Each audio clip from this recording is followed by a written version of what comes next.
semuanya, Assalamualaikum warahmatullahi wabarakatuh. Perkenalkan, nama saya Anindita Putri Susanti, biasa dipanggil Dita, NRP 1904149 dari kelas 2D Pekerjaan Sosial. Ya, baik teman-teman semuanya, di sini saya akan membahas tentang HAM generasi ketiga, yaitu yang berkaitan dengan lingkungan, fisik, dan sosial. Nah, di sini saya akan mengangkat satu kasus, yaitu kasus tentang pembunuhan dan pembantaian di Doga, Papua. Adapun berita-beritanya yaitu sebagai berikut.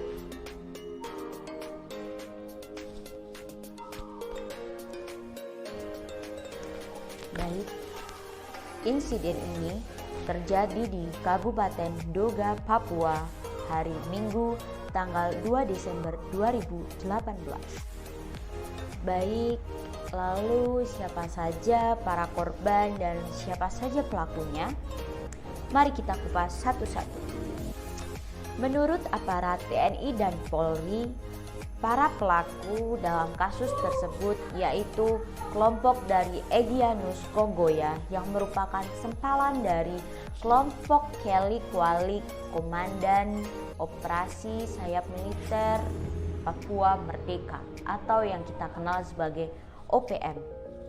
Nah, yang saat itu tewas dalam penyergapan di tahun 2009.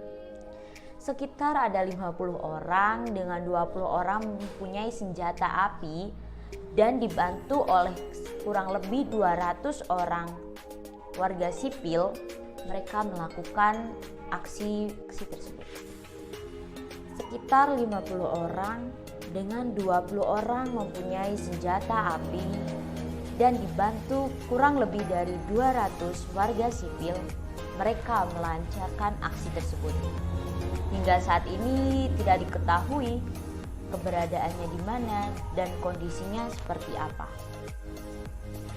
Ada sekitar 30 orang yang tewas dalam serangan ini. 19 orang warga sipil, 1 orang tentara, dan 11 orang merupakan pekerja warga Tanah Toraja. Dan beberapa lagi mereka selamat dalam serangan ini. Lalu, bagaimana reaksi pemerintah? Presiden Republik Indonesia menegaskan bahwa akan menumpas hingga akar-akarnya kelompok kriminal bersenjata ini.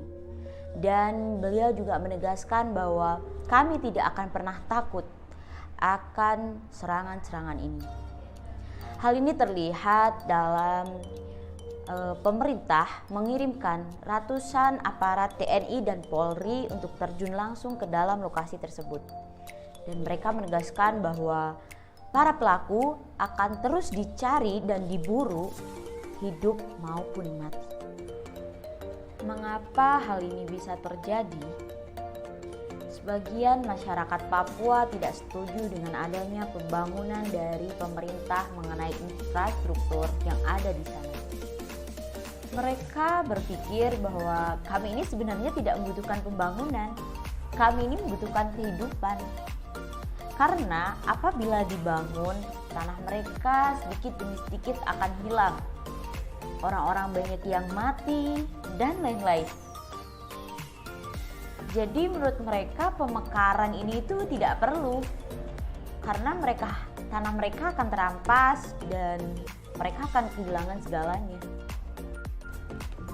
Inilah yang menyebabkan sebagian masyarakat Papua tidak lagi percaya dengan pemerintah. Dan mereka lebih memilih melakukan serangan daripada duduk damai di kursi perdamaian. Mereka melakukan serangan demi serangan, menelan banyak korban, banyak peperangan. Pastinya ingin memerdekakan diri dari Indonesia ini. Adapun contoh video dari serangan ini adalah sebagai berikut. Kontak senjata antara kelompok kriminal bersenjata dan anggota TNI kembali terjadi di distrik Mugi, Kabupaten Duga, Papua. 3 prajurit TNI gugur. Kontak senjata terjadi Kamis pagi. Saat ini 3 anggota TNI yang gugur telah dievakuasi ke Timika dan diterbangkan ke daerah asal, yakni Nusa Tenggara Barat, Palopo, Sulawesi Tengah, dan Jawa Tengah. Para anggota TNI ini gugur saat melakukan pengamanan pasukan TNI yang akan menjaga pembangunan infrastruktur. Pasukan kita ini jumlah 25 orang bertugas untuk mengamankan rute yang akan dilalui oleh rekan-rekan prajurit lainnya yang akan masuk ke Duga, yang jumlah kurang lebih 600 orang akan masuk untuk melanjutkan pembangunan jalan. Namun pada saat sampai di distrik Mugi, yang salah satu rute yang akan dilewati tersebut, tiba-tiba mendapatkan serangan dari kelompok KKSB dari arah ketinggian, dari balik Semak Belukar, dari balik hutan belantara. Jumlah diperkirakan antara 50 sampai 70 orang jumlah penyerang ini. Kemudian pada saat pendatangan pertama itu dari anggota kita jatuh korban, dan situasi segera bisa dikuasai dan kelompok KKSB berhasil dipukul mundur dan kita berhasil mendapatkan 5 pucuk senjata milik KKSB yang tertinggal. Serangan ini tidak pernah berhenti dan terjadi kapan saja di wilayah perang. Hal ini yang membuat masyarakat sekitar resah dengan adanya serangan-serangan ini. Mereka sangat resah, tidur tidak nyaman, makan tidak kenyang. Hidup mereka dihantui dengan berbagai serangan yang terjadi kapanpun dan dimanapun. Baik, yang selanjutnya yaitu hak-hak yang ada pada HAM generasi ketiga. Yang pertama adalah hak atas pembangunan. Mereka merasa bahwa mereka tidak mendapatkan hak atas pembangunan karena hak tersebut hanya satu pihak yang dilakukan oleh aparat pemerintah saja. Mungkin aparat pemerintah mendapatkan hak atas pembangunan tersebut untuk wilayah Donga, Papua.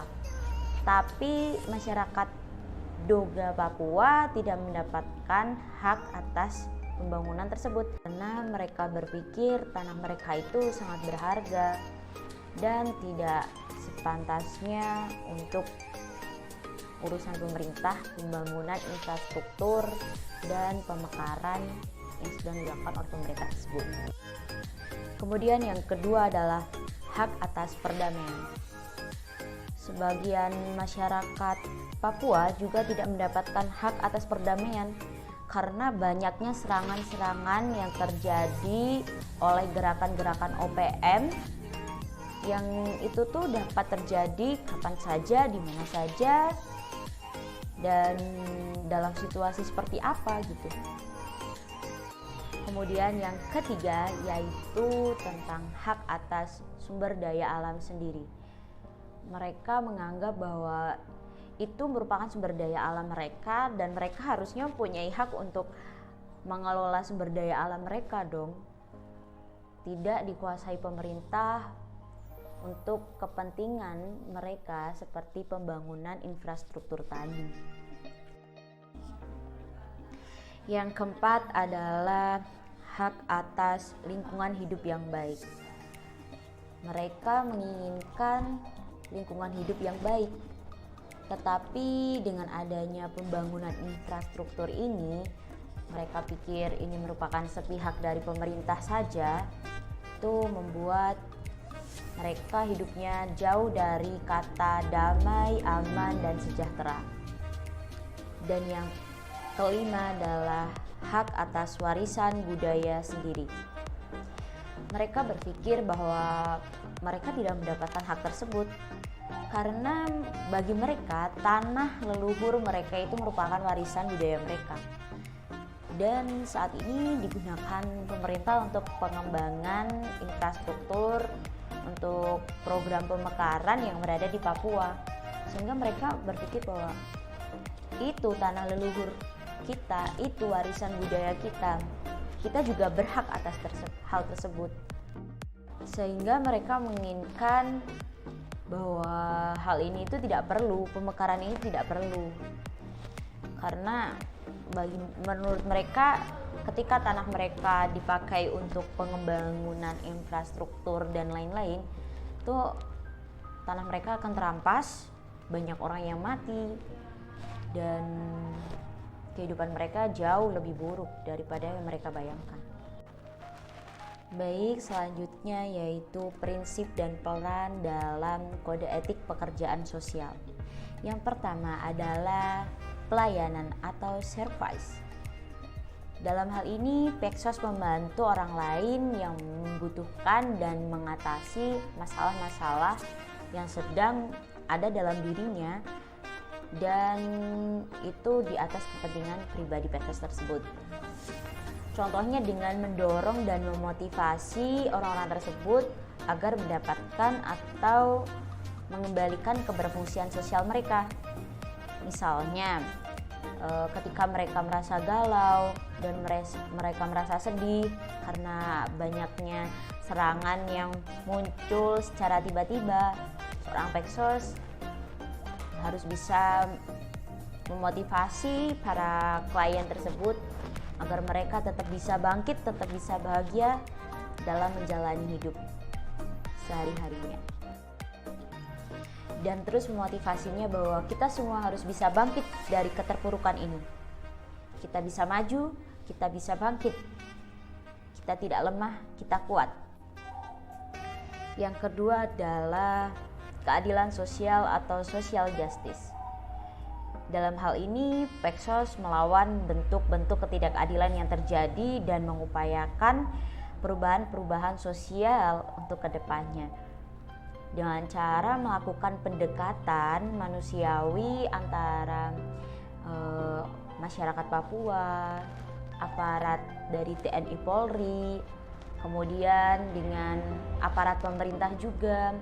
Kita diskusi bersama-sama apa mau pemerintah seperti apa mau masyarakat Papua seperti apa, sehingga nanti akan muncul suatu penyelesaian karena adanya diskusi yang dan saling terbuka antara satu sama lain. Apabila dalam perundingan tersebut masyarakat Papua masih merasakan bahwa adanya ketidakadilan sosial, maka sudah menjadi tugas Peksos untuk menjadi advokator atau mengadvocate permasalahan ini atau kasus ini ke pihak atau aparat penegak hukum, supaya nanti ditindaklanjuti oleh aparat penegak hukum dan nantinya akan tercipta keadilan sosial bagi masyarakat Papua tersebut, terutama masyarakat Duga yang saat ini mereka masih merasa bahwa adanya keterpihakan pembangunan dari pemerintah dan mereka masih merasakan tidak mendapatkan hak untuk pembangunan, untuk mengembangkan SDA-nya sendiri dan lain-lain yang tadi sudah saya jelaskan. Lanjut, yang ketiga adalah pentingnya hubungan manusia atau importance of human relationship. Di sini peran Peksos masih ada kaitannya dengan yang sebelumnya ya, bahwa menyatukan antara masyarakat Papua, terutama di wilayah Doga, kemudian dengan aparat TNI dan Polri, kemudian dengan aparat pemerintah untuk mendiskusikan bagaimana baiknya ke depannya, kemudian agar permasalahan ini tuh cepat selesai dan tidak lagi terjadi serangan-serangan. Tuh harusnya di sini ada diskusi antara satu sama lain, dan Peksos di sini tugasnya membantu gitu. Karena untuk mencapai suatu kesejahteraan sosial itu tidak bisa dengan individu sendiri gitu, melainkan butuhkan bantuan dari lingkungan sekitar. Salah satunya dengan memperhatikan betapa pentingnya hubungan manusia satu dengan manusia yang lain. Begitu juga manusia dengan lingkungan atau sebaliknya, seperti itu. Dan yang terakhir adalah Pexos harus mempunyai nilai integritas atau integrity. Karena dalam menyelesaikan permasalahan klien, Pexos dituntut untuk jujur dan bertanggung jawab dalam menyelesaikan masalah klien. Tidak boleh Pexos menutup-nutupi aib salah satu ataupun bertindak berbohong atau tidak jujur dan tidak bertanggung jawab, melainkan seperti menyelesaikan permasalahannya itu hanya setengah-setengah, tidak sampai tuntas. Nah, itu tidak diperbolehkan dan tidak diperkenankan untuk para pekerja sosial. Para pekerja sosial harus punya nilai integritas yang tinggi, terutama dalam menangani kasus para klien. Nah, demikian video pembahasan mengenai HAM generasi ketiga dari saya. Semoga bermanfaat untuk kita semua. Terima kasih untuk banyak pihak yang telah membantu dalam proses pembuatan video ini. Semoga bermanfaat. Wassalamualaikum warahmatullahi wabarakatuh. Bye-bye.